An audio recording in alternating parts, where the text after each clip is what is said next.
Wow, you really went deep with this one. Our listener is diving headfirst into this AI and copyright stuff. We've got a whole stack of documents to get through, including this big report from the U.S. Copyright Office. It's from January 2025. So pretty recent stuff. And looks like someone wants to know if robots are about to steal all our creative jobs. Uh-huh. That's one way to put it. I think this report goes way beyond just the legal stuff. It's really about how we think about creativity now that AI is in the picture. Definitely. It's a huge shift. Mhm. So just so everyone's on the same page, the Copyright Office, they're like the keepers of all things copyright in the U.S. They handle registrations, they advise Congress, all that. But with this report, they're basically saying, whoa, hold up. This whole AI thing changes everything. We need to figure out what it even means to be an author these days. Exactly. It's a real head scratcher. And it all comes back to one fundamental principle. U.S. copyright law has always been built on the idea of a human creator. So no robots allowed, at least for now. But I feel like there's got to be more to it than that. What about all the AI tools creators are using these days? Like the stuff that helps you write music or create art. Where does that fit in? That's where things get interesting. The report actually dives into a bunch of fascinating court cases that show just how blurry this whole human author line can get. Take the famous monkey selfie case, for example. Oh yeah, the one where a monkey grabbed a camera and snapped a picture? Hilarious. But what does a monkey have to do with AI? It highlights a really important point. The court wasn't just focused on who physically created the image, but who had the intention and creative control behind it. The monkey obviously had neither. Right. Even though the monkey pressed the button, it wasn't considered the author legally. But how does that apply to AI, which is way more sophisticated than a selfie-taking monkey? That's exactly what the Copyright Office is trying to unpack. There's actually another case mentioned in this report, where a group tried to claim that their book was written through divine inspiration. They were basically saying God wrote it, not us. Wait, seriously? The court actually considered that argument. Well, they heard them out, but ultimately decided that divine messages don't qualify for copyright either. You need a human's creative spark that intentionality for copyright to apply. And now they're applying that same logic to AI. A recent case even went so far as to say that AI-generated art made without any human guidance isn't copyrightable. Well, hold on. So if I'm understanding this right, if someone just uses an AI art program and hits generate without adding their own touch, they can't copyright the result. That seems to be the direction things are heading, although that particular case is still under appeal. It's all really uncharted territory, legally speaking. It makes sense when you put it that way. But what about all the artists and musicians who are using AI tools as part of their creative process, like as a collaborator almost? Where does that leave them? That's the million-dollar question, isn't it? And it's where this whole AI and copyright discussion gets really tricky. If you're using AI to enhance your work, but you're still the one calling the shots, copyright should still apply to the final product. Think of it like a photographer using Photoshop. Okay, so like a musician using AI to come up with a melody, Yeah. but they're still arranging the song and producing it. They're still the author. Exactly. But the line gets much blurrier when the AI starts making more creative decisions on its own. And according to the report, a big part of that comes down to something called prompts. Ah, prompts, right? The instructions you give the AI. What? I feel like everyone's talking about prompt engineering these days. It's practically an art form in itself. What does the report say about them? It gets right to the heart of the authorship debate. The report is pretty clear on this. A simple prompt like write a love song isn't enough to make you the author of whatever the AI generates. Yeah, that makes sense. You're not really creating the song. You're just giving the AI a general idea. Exactly. It's like if you ask a friend to write a love song, you don't own their song just because you gave them the theme, right? Good point. Yeah. But what if I spend hours crafting this super specific prompt, trying to control every tiny detail of what the AI creates? Shouldn't that count for something? That's where we run into the limits of our current understanding of AI. Even with the most detailed prompt imaginable, the report suggests that it's probably still not enough to claim sole authorship. Wait, really? Why not?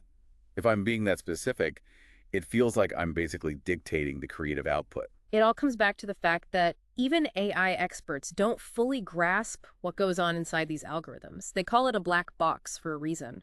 You might ask for a cityscape underwater, and the AI spits out something completely different. You have no idea why. They actually give some real examples of this in the report. Wow, that's wild. So even with a super detailed prompt, the AI is still doing a lot of the heavy lifting. You can't just assume you're the author because you gave it very specific instructions. Exactly. And that's where things stand at the moment. But remember, AI is constantly evolving. Who knows what the future holds? This whole conversation about prompts and authorship could look totally different in a few years as AI gets even more sophisticated. So it's like we're in this weird in-between phase where the technology is way ahead of the law. But what about people who are going beyond just typing in prompts? What if you use your own work as a starting point? Like you feed the AI your own creations. Wouldn't that make you the author? That's a great question. And the report actually tackles that exact scenario. They bring up this really interesting case that involved an illustration of a cyborg woman.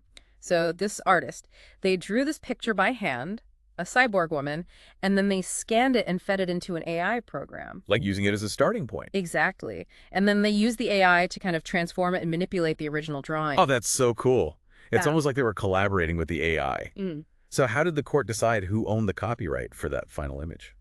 It's actually a pretty interesting decision. They ended up protecting the parts of the illustration that were clearly created by the human artist, even in the AI-modified version. So like what kind of things specifically? Things like the original outline, the position of the facial features, the style of the shading, all the stuff that you could tell came from the artist's own creativity. Wow, so even though the AI did its thing, those human elements were still recognized and protected.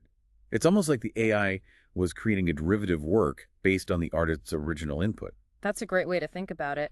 And the report suggests that this same principle could apply to other situations too, where you're using your own work as the foundation for AI manipulation. And it doesn't have to be just visual art either.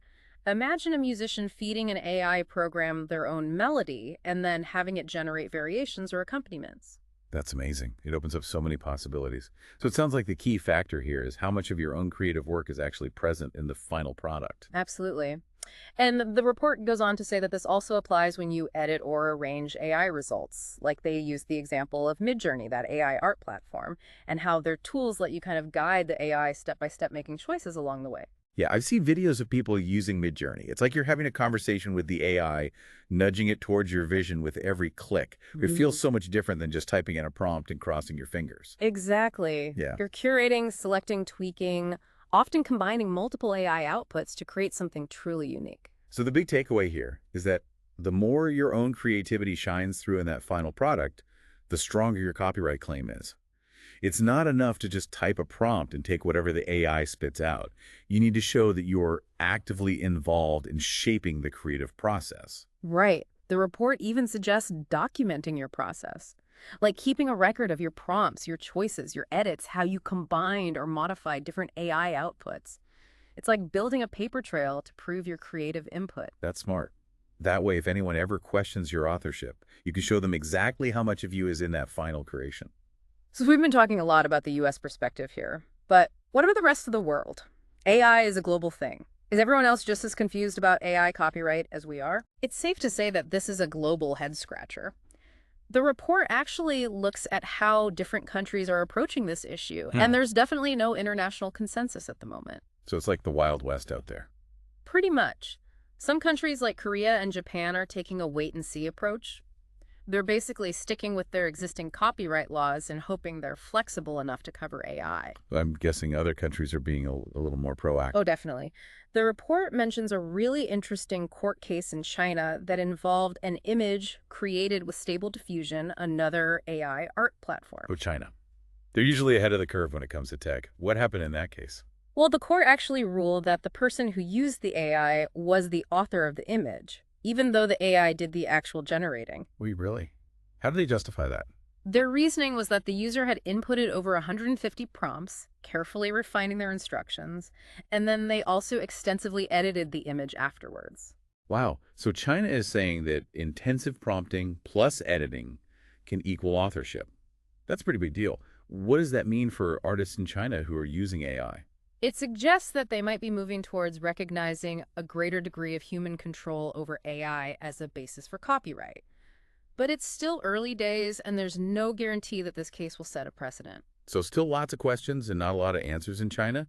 What about other countries? Does the report mention any other interesting approaches? It mentions that the UK has this unique law that's specifically designed for computer-generated works where there's no human author, but even they're now revisiting that law, wondering if it's still adequate in the age of AI. That makes sense. AI is so different from the kind of computer-generated stuff they were dealing with back when that law was written. It feels like every country is scrambling to figure this out.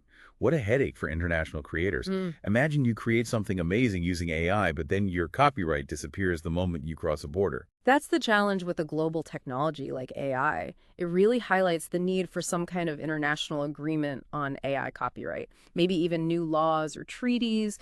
We need a framework that provides clarity and consistency for creators worldwide. Otherwise, things are going to get really messy. A mess indeed. And it's not just about the legal stuff either.